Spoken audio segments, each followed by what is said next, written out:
Hello, and welcome to Royale Without Cheese, our bi-weekly podcast in which we discuss both the classic and the unknown of Hollywood and foreign cinema from the then and now.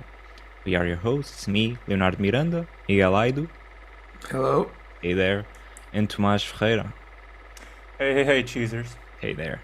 Hi. We are three filmmakers in an informal dialogue with a film review each episode. As part of our 5 o'clock tea, reviews in both English and Portuguese will be available for different listeners. Today's episode will be in English and we'll be having a go at Samuel Fueller's House of Bamboo. Portuguese speakers can head to the Portuguese labeled content section. Now sit back and I hope you enjoy.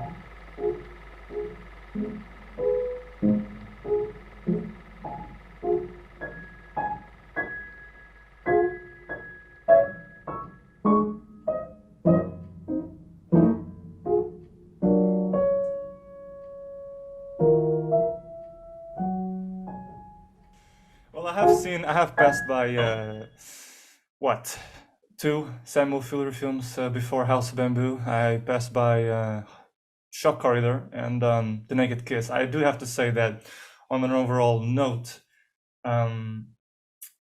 being a B-movie director, he has to deal with lesser resources. And sure enough, actors who are a little ambiguous on the acting side, and I think he compensates that with a lot of visual flair. I think in his films, his mise en scène can be quite interesting, and he can create moments that really jump out to you because of the.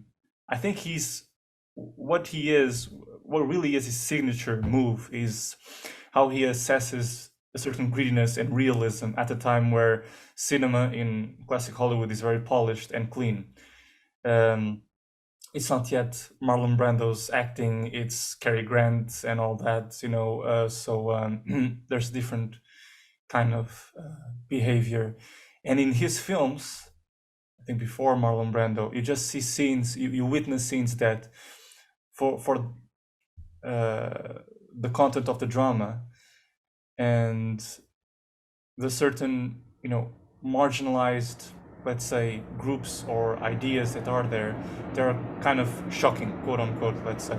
For example, I am thrown back to the scene in Shock Corridor when you have the policeman who infiltrates an asylum in order to catch a murder, in order to get the Pulitzer Prize. He ends up in a room full of nymphomaniacs, and they start going at him and having, not having sex with him, but almost to a point raping him. And that was very shocking. I was like, this is some new territory here. Biting their face or something like Biting his face, and the whole way he is films really it. strange. Yeah. He goes from this wide shot, almost God's eye, of just a flock of nymphos jumping at him to the ground, and then traveling forward to his face, and it just, that film, more than House of Bamboo, this is to make a comparison, was the one I like the most from him because it was very internal. I even if at times the acting is dubious and I don't feel it, and in House of Bamboo, actually, the acting is where I have less complaints about because I think it's rock solid for the most part. Shock Corridor and Naked Kiss, I don't feel that so much. Naked Kiss in particular, I think he tends to go very over the top, particularly the actress who takes the leading role. But in Shock Corridor, it was a very internal process, seeing the character lose his sanity, really, because it's about this reporter who wants to win the Pulitzer Prize, and so what he does is enter an asylum to kind of catch a murderer who is in there. It's kind of I think he has a sensibility that he's very keen to enjoying exploring social matters or people who are on the margins of society through a very high concept premise. Every time you read a synopsis of one of his films, at least me, I think like, oh my God, this is kind of a sci-fi film of social matters. I don't know. It's like you put them in these very high octane situations, and I love it. I'm always very interested just by reading the synopsis. Yeah, like I haven't watched White Dog. The synopsis, it's also great. It's about a dog who's trained to bite only black people, and like the process of the film is to try to teach the dog to not be racist. And it sounds like funny, but the film treats it as like very. I haven't seen it, but it's like it's a serious matter. And I think it's like very condemning of racism and very defeatist in a way as well, that you can't untrain racism like that. But it kind of, you read it and it's no matter how silly it is or high octane it is, you're immediately like, wait a minute, I want to see this. Like, Yeah, exactly. You're always kind of interested. Who thought of this? It's just this crazy. I don't know where he gets his material, but yeah, it's kind of instrumentalizing, a dog who is a very kind of nice creature at first to make something for humans, for racist, prejudice-filled humans, and that's kind of a gripping idea. But yeah, in Shock Corridor, I was saying, he made me ask myself, could I lose my insanity in a process like the character is going to? I worried for my insanity, even I'm not in that situation, being in an asylum, but I was constantly worried for my insanity more than I ever was in other films. For example, in Under a Flew Under Cuckoo's Nest, for example, with Jack Nicholson, which has a similar situation. And so in House of Bamboo, I think one of its failings, though it has I think it's where his actors shine the best, and I have less complaints with that. I think the plot machinations sometimes don't work so well. I think it's a lot of going from A to B to C. For example, I think one of my big complaints with the film is that the discovering of this whole national mob organization that is behind the antagonist force in the film, who the authorities have to find. Finding it is very easy. You just have this undercover cop, which you don't know at the time that he is an undercover military force guy, Eddie. This is the leading man. He just knocks on doors. And I love the way he asks people like, where's your boss? The number one guy, the number one boy. The Ichiban. The Ichiban, like. And he gives the whole spiel. You want protection? I'll come here every week. And then by the second time he does this, there they are behind a paper wall. It's just kind of easy to find them. And it's not even through the wife of the guy who died. So it's a bit like too much coincidence. Because there could be connection between, using the wife to find out about the group and infiltrating, but then it's just something secondary. In fact, the wife, the guy who died didn't even say to the guys from the mob that he had a wife, so she's completely outside of that situation, I guess. Yeah, I don't feel like she's very well utilized as a character. I think it's more as a romantic interest. Yeah, she's very subservient as well. Mm-hmm. She's a little, I don't know. It still works a lot of time. I like to see the two actors. I think they do fine with what they have, but it doesn't feel like the relationship is that interesting and doesn't work to serve as like the emotional center of the film. But Yeah. Not that I think that's the point, but there is a bit of like an intensity that Fuller seems to be giving to the development of their relationship, just like he's giving to the development of the two guys of Sandy and Eddie. He's sort of doing that, like the developing the male relationship with the woman and the one of the Roberts, I forget his name, the one who plays Eddie. So there's that emotional attempt, but I think it doesn't quite translate for me. Yeah, I agree. I think it doesn't. For me, it was just a matter of being uninteresting. And I think, Tomás was talking about some of the shortcomings of the film. And for me, it's a bit that some of the places the story goes are just not very interesting, the way it develops from situation to situation. Although I really like directing and the acting, I think story-wise, it feels a bit run of the mill, right? Yeah, it's not It's too like at the time it might have surprising. been something spectacular because it's another country, it's Japan.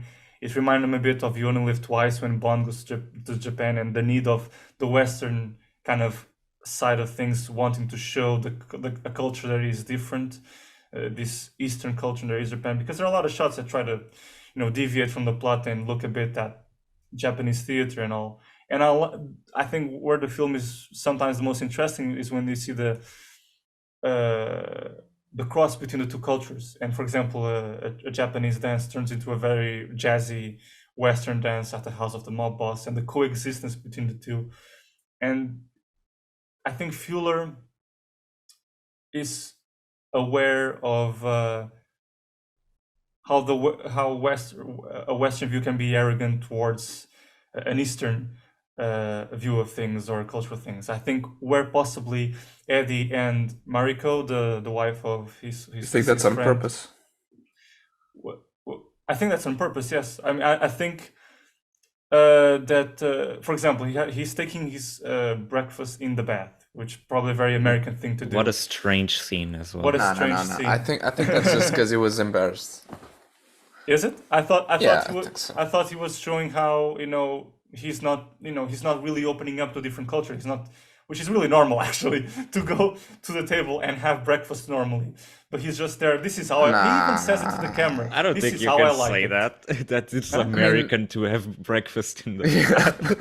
No, I mean I have seen it in more than one American film. I mean, I don't know. Yes, but that doesn't I make don't it have That doesn't a make it. tradition. I've seen a lot of things in American films. I'm just saying this because culturally speaking, what I have seen through films, real or not, the most of bathroom breakfasts I have seen were in American context. Yeah, but How was like that? that's probably also where most of the films come from anyway. Like, I don't know if it's a matter of there's so many American films that there's gonna be a lot of breakfasts in baths just because It's a they're goddamn gonna fallacy. they're just like, okay, let's make this interesting. Yeah, maybe Americans don't have breakfast, in their baths. Maybe it's just film stuff. Yeah, maybe if you watch a lot of Bollywood films, maybe they also have a Maybe lot they of also do breakfast that. in Yeah, baths. yeah. I don't know. I haven't seen that many. But I mean, I think if you just look at the scene, just outside of all these biased knowledge we may have of traditions, he is closing the sort of, how do you say that that thing that separates. I don't even remember the word in Portuguese. So. Yeah, let alone Because in the word English. is not Portuguese, it's yeah. Well, that sort of curtain made The of bamboo curtain, that yeah. that separates.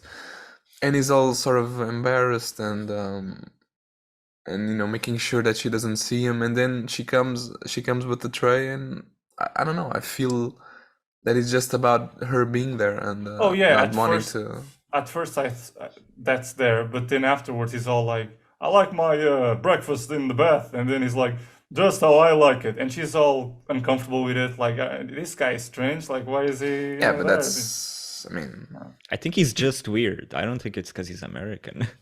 Maybe it is. Maybe there's a correlation there. I just know. don't think he wanted to get undressed in front of her. I mean, because she was. I'm not saying she was aiming at that, but she was fine with that, and he wasn't. I mean, the thing like you said, he had a bamboo separating them two. It's called biombo in Portuguese. Yes, in Portuguese. But he had that separating him from her. He could have come out, dressed himself, with that on, and just, continue on. He didn't need to. See, he had a certain privacy, area for him. I think it was an excuse, but I mean, I don't know. I have no idea. Regardless, we have a shot of him eating eggs in Yeah, the there you go. bathtub, and that's Sam, you don't see Sam that said, much. We need this. We need this in the film. So that's what we're gonna roll with. I mean, we were as long as we were on weird stuff with the movie. I mean, that whole ending is so stupid because when they're at the jewelry sort of thing, I mean, the guy, Sandy, the boss, calls the police before he then explains the stuff and sort of hits Eddie in the face, and then the police catch up with them. So it's like you could have taken a bit more time to call the police to make sure all that was set up, and then he called. And not just that, the whole thing with him falling and then trying to place him, but then that doesn't work, and immediately the other guy gets caught. It's so easy for Eddie to escape out of there. I mean, But the funny thing is how confident Sandy is about his plan. Like, oh, see, I'm not gonna get caught. It like just fucks up everything. Spends a lot of time just saying, "Oh, they're gonna come here. The moment they see you, they're gonna shoot." And I'm like, "What the fuck? They're gonna shoot?" Like, you don't know that. no procedure. It's like, how certain are you? But then when they come, they do shoot. I mean, they see just a shadow, and they're like, "Kill him now!" And then just start shooting. Yeah, true. It's just like, what the fuck? Like, where's the procedure? Where's the negotiation? There's nothing. It's just a shadow. Kill him. Shoot. shadows in Japan are Yeah, something else, man. It's creepy. They see a shadow, they get suspicious. That's what happens, people. That's what happens when your walls in your houses are made of paper. That's what happens. That's true. There's no privacy. You get suspicious. No privacy. Can't a man just kill another man without being seen? But I like the ending, the shootout at the end. I think I do like the whole construction of the ending as well. The whole idea of the Ferris wheel. Yeah, it's really cool. yeah, I wish the it's film had tense. more of that. And I like Sandy. I like the actor who plays Sandy. He has a real face for the camera. And I love the moment where he kills his Ishiban, his right-hand man in the bath. That's one of the examples of the greediness of Fuller, because while in other classic Hollywood films, you would have high, let's say, action or brute force scenes happening, you would have during those like music playing along to emphasize the action. In Fuller, probably because there's no money, there's no music going on. It's very silent, and it's just him getting there, shoots the guy. He gets the bat, and he has a whole monologue with the dead body, which is interesting. I was gonna say that in this one, the money is not. This is one of his highest budgets, and it's a pretty like regular budget for a Hollywood film of this time. It's like 1 point something millions, which is like, for comparison, Hitchcock. That's around the Hitchcock budget of this time. But still, within that, he doesn't use very known actors. I bet he would have to pay more. I don't know. I mean, Robert Ryan and Robert Stack are not unknown. They're pretty big stars. Not big stars, maybe, but they're The leading man. Yeah, the leading man. Which I think one I've is seen him Eddie? before. Robert. Why are they both called Robert? Ryan is Sandy, so Eddie Yeah, is Robert Stack Stack. is. Yeah, I've seen Robert Stack before. I think somewhere. What I read is that Stack was cast because some other actor they had was a bit too famous for the scenes that they were thinking of in Japan. I think that's the reason. But in any case, yeah, he's still famous somehow. Yeah, he's known. But he's not. He's not James Dean. He's not. Yeah. But he's famous enough. But I think regardless of that, Fuller still is influenced by the fact that his first films were more low budget, and he had to adapt to those conditions, and so his style is not completely. It's not just dependent on the budget meaning like even when he's dealing with high budgets, he still does things maybe as he would do with a lower budget, because it's the way he likes and the way that he's developed his style. But it's interesting that after, I think, Pick Up on South Street, and then there's Hell or High Water, and then this one, House of Bamboo, are like his three bigger films in terms of budgets and working for a studio in a more conventional manner, I guess. Although like he went to Tokyo with this one, so it's not that conventional. But he has more resources. After that, he goes back to a more lower budget films like Shock Corridor, The Naked Kiss. I don't know if it's what was the process behind that. I wonder if it was he couldn't get more money, or if he just prefers to work in those conditions. And even then, with higher budget that House of Bamboo has, I think, like you said, some remnants of his prior work and the style he likes to have still remain. For example, I mean, I said that in this film the acting is not is pretty solid, and I don't have any complaints against it. But right at the beginning, I kind of have a laugh at the Japanese woman finding the dead body, shrieking to the camera and then running very slowly in wide shots, with music, and then she's just running, and then cut to next shot, a pan wide shot, and she's still running in the distance. And I'm just laughing my way because I have to ask myself, is Fuller aware of how hilarious this is to me, actually, because it's not, for a director who's so concerned with realism and social matters. Sometimes I think the acting, and not just the acting, but the corny editing that becomes only corny, not in this film actually, but in Shock Corridor and Naked Kiss, the corny editing that becomes only corny and tacky because he's probably masking mistakes, are just elements that don't make the film very polished and airtight. I don't know. But I think that's kind of a given of these films from the 50s and 60s. I'm not sure, but overall, they all, I mean, this is a very broad statement, but Hitchcock would never do this to me, for It's example. too broad a statement to make, but yeah, let me Let you rephrase reiterate. Let's think more about, I don't know, I guess B films. Yeah, B films, yeah. It's the sort of acting where you just have to accept Go with that the flow. it's a style. It's part of the whole thing. Yeah. It's another element in the recipe of B films. And there may be exceptions like House of Usher. I don't have any House of Bamboo, House of Usher. I don't I have mean, any as a qualms Usher, with- Vincent Price is pretty. But on the matter of Goofy. mise en scène, on the matter of editing and choppy editing, I don't have any complaints regarding that. Yes, it's very this polished. film is pretty solid that way. In fact, I mean, I had a note here because I'm not sure if you had the same impression, but some shots really reminded me of Fincher, especially in the beginning, because he has sort of showing the accidents with the train, not accident, the shooting. He has this sort of crane high shot looking down, and then you have sort of the opposite with a ground shot looking up at the three detectives. And it's shots that really reminded me of the sort of things Fincher would do in these beginnings of crime stories, either through Mindhunter or his films.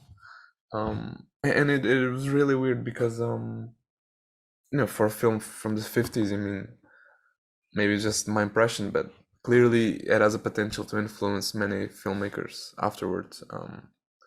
And especially because this film really is a detective story, so it makes sense that a guy like Fincher would take some notes from Fuller. yeah. And the way he cuts Fuller, like now thinking of the last scene and also the intro scene, his shots are mostly like static. So the way he constructs the scene is by connecting all the shots, right, and going to different places. It's not so much through movement of the camera and like shaking it and going there and making you feel like the intensity through those more common means, which would be to make the camera more intense. He places it solidly and goes to different spots. Shows a guy shooting the gun, shows the people in the train. He cuts in a very interesting way, and he frames things in a very interesting way that, yeah, I think probably does influence other directors, maybe Fincher too. Fincher is also very to the, like, very, what's the word? Yeah, it is not very, doesn't do that kind of intensity. He also prefers to have the very precise shots and cut to those shots at precise times to communicate as much information as possible, rather than, I guess, try to mimic the intensity of the scene through the camera. Yeah, although that ending with the wheel is so over the top. I mean, that's like GTA police shooting. I mean, it's just one guy there, and everyone is shooting their guns off. I like it. I like it. Yeah. I like the whole over the topness. Maybe because I'm trained that way because of James Bond in the 60s, and so I kind of accept these things. I appreciate them. What I don't like about the ending is just the afterwards. It's kind of he dies, and then there's the cut to him with Mariko in the streets, and it's like the end, and I'm like, okay. Yeah, that was a That bit lame. felt like anticlimactic. Because the thing is, his relationship with Mariko, I think he compensates a lot the fact that you see the mechanisms of them needing to be something of a emotional hook for the story because the writer director wants it to. That's basically what you're reading. I don't really feel it, but he compensates with the visual flair of it. I mean, when Mariko comes to him and he suggests that she should pass as his kimono girl so he could integrate the mob group. It's this whole chiaroscuro play within the room gives it the bedroom where he is with the bluish tones in the back. I think it gives it a certain secrecy as well of an intimacy, which really lends the scene this feeling of both the dangers that they can undergo by having this kind of relationship go on and the possibilities for romance. And I think if the script doesn't work, the actors really have, I felt, a chemistry. I buy into that. Hasperetti himself, I think, as a character, as the leading man, there's this whole thing that kept me on muddy waters during the opening of the film, the beginning of the film, the first half actually, which is his whole situation, position, the story, because you feel you're going to follow the authorities, and then he comes in as the friend who suddenly is the protagonist, and I'm like, somehow he's related to the authorities at one point. It's just one moment when you see they are kind of in cahoots.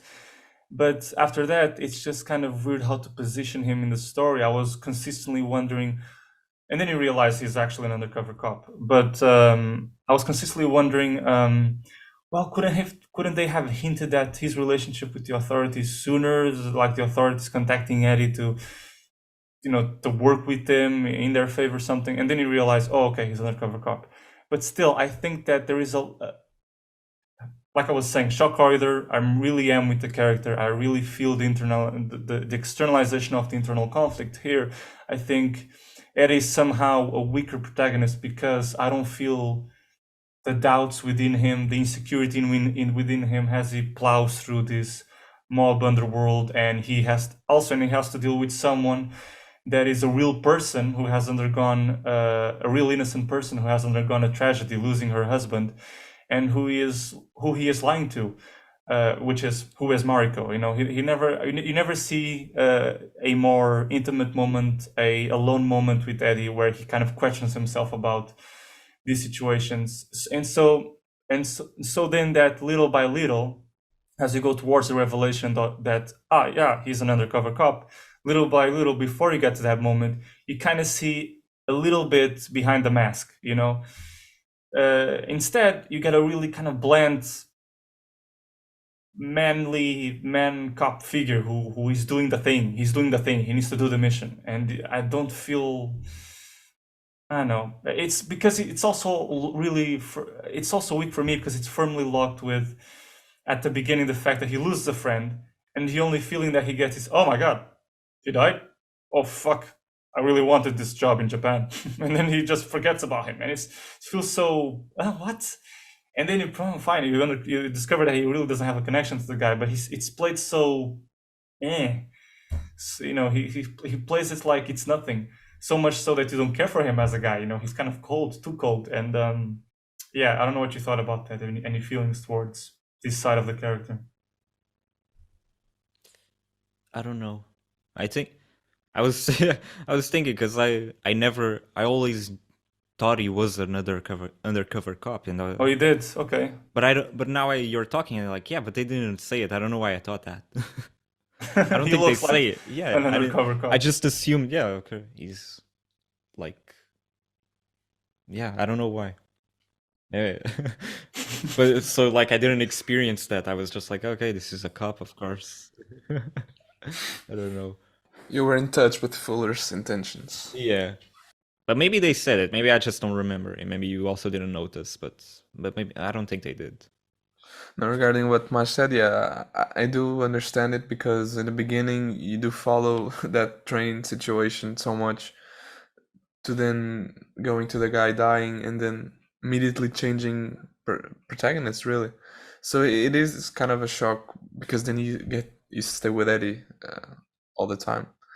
And I do understand it that it can seem a little contrived and even surprising to completely change the direction of the story. But yeah, I remember just thinking, okay, let me just go along with this, see who, if some information is gonna come up and provide some clarity. I think that's my overall feeling with the film. It's like, okay, let's just go along with this. But Let's it just pays see what off. happens. It pays off because then you have the scene with the guy talking with the police, so it Yeah. clarifies that it was undercover. Yeah. Like, it smoothens my complaints with the film that I had till then, but then it doesn't compensate for the fact that I don't feel emotionally attached with the character in what is a very, a classic mainstream Hollywood film, nevertheless. So I should have these elements. I should feel this type of things. I think when I see a film of the era, like if these elements aren't there, I'm having a hard time connecting them. Because I know he's not like an avant-garde filmmaker or anything. He's not trying to experiment with the form in a kind of a towards a more intellectual minimalist side. So the things that really bear interest in the film for me with a mainstream classical narrative is when you make me feel for the character. Otherwise, you just have the machinations. You have the bare bones of the plot. A person goes from A to B to C. So yeah, and I mean, Stack, despite acting well in this film, it's still a very brute performance. He's a very cold character just in itself. The way he acts, the way in itself he is. So it should be balanced. That's all. Because when you see the beginning, because of the plot, I expect some. Oh my God, it's gonna be some high crime opera thing, and you're gonna see this whole, plot, international plot with the Japanese mafia. No, nothing. It's not really. No. They are behind the bar, and it just comes in there. It's really easy to track them down. They had the opportunity to go to Japan. Yeah, it was. They couldn't say no. Yeah. And Fuller was like, "Man, do I have the story for you?" Yeah, He probably didn't. It's probably one of his most, if not the most, highest budget film he ever did, and he's proud of it because at the beginning of the film, the main character, kind of a subjective narrator, is saying during voiceover, and voiceover is a thing that he really likes to use a lot. He's saying this film was shot in Japan. I'm like, what? So you are aware this is a film, Eddie? It's just that is strange. Very strange. It's documentary-like, it's just what? This film was shot in Japan. What? But it's interesting because it has some of the same shortcomings as modern films in that, you have like set pieces of really where you clearly tell that they spent a lot of money, like the train scene in the beginning and then the Ferris wheel at the end. And it's like, okay, 2/3 of the budget are gone. Yeah, exactly. No catering today, so because like this is a high budget film in theory, but like maybe most of it went just to the fact that they went to Japan. So maybe on like shooting itself, maybe he didn't have that much resources. And And the train might not even be in Japan. Yeah, exactly. Train scene. Yeah. True. Although the landscape looks like Japan, I don't know. It probably is. Maybe, yeah. I would assume. And it is one of the first films, perhaps, that is going overseas because it was in the 50s they started doing that. So, yeah. And like on real locations, it's interesting as well. Doing that, probably already the neo-realist influence, the mode of making things already slipping into Hollywood. I don't know how early. Like, I don't know what's the earliest example. Well, they do say that film noir was influenced by neorealism in a way. Yeah. Even if it was in studios. But it was more on the account of the greediness. Yeah, and Citizen Kane also. Film noir. I watched Citizen Kane recently. I was thinking, rewatched. I was thinking that visually, the noir clearly, like, wouldn't be what it was without Wells. Because it's very the contrast. I hadn't thought of that the first time I watched because I hadn't watched many noirs back then. But there were noirs in the 30s. But it's not the noir, the golden age, or like when like some people mention Double Indemnity as like the first real noir. Although it's not, but yeah, you have the Maltese Falcon, which I think is from the 30s. No, it's 41. It's 40s? There you go, goddamn. I think so. Yeah. Maybe I'm wrong, but I think. Yeah, 41. 41. Yeah, Maltese and Kenny's Falcon. 41 as well. I Yeah, think. exactly. So it's, these things are simultaneous. They don't, but they don't exist in a vacuum as well. Yeah. So, and then Wells with Touch of Evil. Now we're talking about Wells. I shouldn't, but with Touch of Evil, that's like it's all part of the same gravy. Yeah. Sort of ends the noir. Also, again, debatable, but it's most people would say like Touch of Evil is one of the last, or would bring the noir to the end of the golden age of the noir, and then you move into the 60s with more a post-noir, neo-noir type of thing. Like, can you say that Breathless, the Godard film, is a noir? Is a noir? I think you could make an I don't argument know. for it. It's a crime story very influenced by I don't even remember the Noir. plot of Breathless. because it's not the point. Yeah, it's not the point, so I don't remember what But happens. I remember the plot more or less, but it doesn't matter. It wasn't a film of Godard that I really kind of enjoyed. On my first watch, I didn't like it. I just had my first watch recently, yeah. But then I've watched it a few times after, and I really love it. I just think it's just seeing someone in love with cinema. I love that. I remember Fuller appears in Pierre Le Fou, the Godard film. Oh, he does? Yeah, he's Okay. one at a house party. He says that line of, like, one of the people asks, "What is cinema?" He's like smoking and shit, and he's like, "It's love, crime, something like that. In one word, emotion." Right. I think Okay. Godard seems to be influenced by him, and when I'm watching Flair, I'm also trying to see like what does bits and Godard, pieces does Godard what does he pick? see? What does he not? What does he see in the sense like I don't see it. I like Fuller, especially Pick Up on South Street. I think it's beautiful. I look at House of Bamboo and I see like the plot is very, like, it's almost like it's hitting the marks, very bare bones in certain ways. I feel the same. It's like, And I feel like Godard maybe likes that, like that. I see. Almost. Godard also did so many different things. I mean, True. But when Godard does it, it's like you have the bare bones, but then you have the experimentation with the form, which Exactly. compensates, I think. He's trying to go, okay, I have this, but I intend something with it. Yeah, exactly. And I'm going to dive deeper into the hyper stylization of, the conventions of the form, I think, the narrative form. yeah, but that comes at the cost of its own. But when Godard does that, it comes at a cost of its own shortcomings, like we expressed in Alphaville.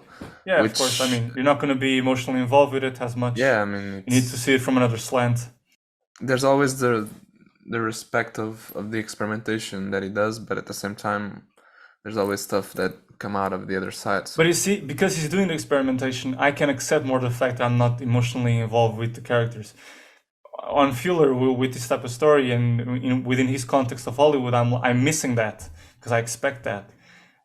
So. But maybe we don't connect with the characters because it's so well done. What? No, there because you go, it's Mike. such. What did you have this morning? Was it a shot of tequila or is it?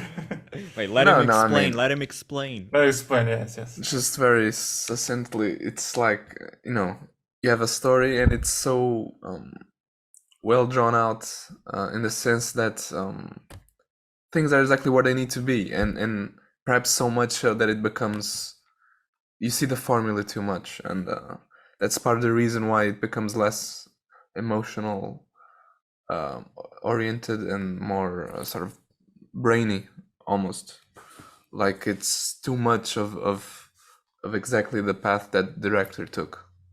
Yeah, that's precisely obviously it. That's fair.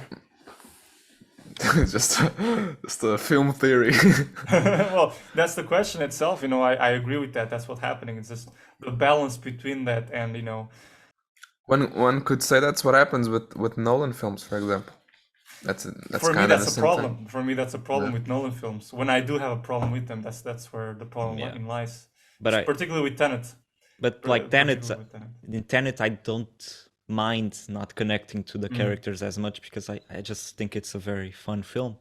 I think it's, to be fair, it's fun. It's fun. I'm like, it's just so. Whereas like But like the Dark Knight, the Dark Knight, I just don't really care much about it. I don't. I stand on an opposite point, but that's because I like Batman. Yeah, So I guess. I sympathize yeah. more. Yeah. But I don't know. I just feel like Tenet is much. It's better done visually. That I can excuse, like the deficiencies in the narrative, whereas the Dark Knight is so much more. I find it more bland visually, and so then the narrative also doesn't help. Even though it's like super well constructed, like it hits the perfect points, as Miguel was saying. Like it's structurally, it's pretty much perfect. I just don't emotionally don't connect much to it anymore. But maybe it's also because I watched it a lot growing up. That's what happens That's when what you happened. abuse films.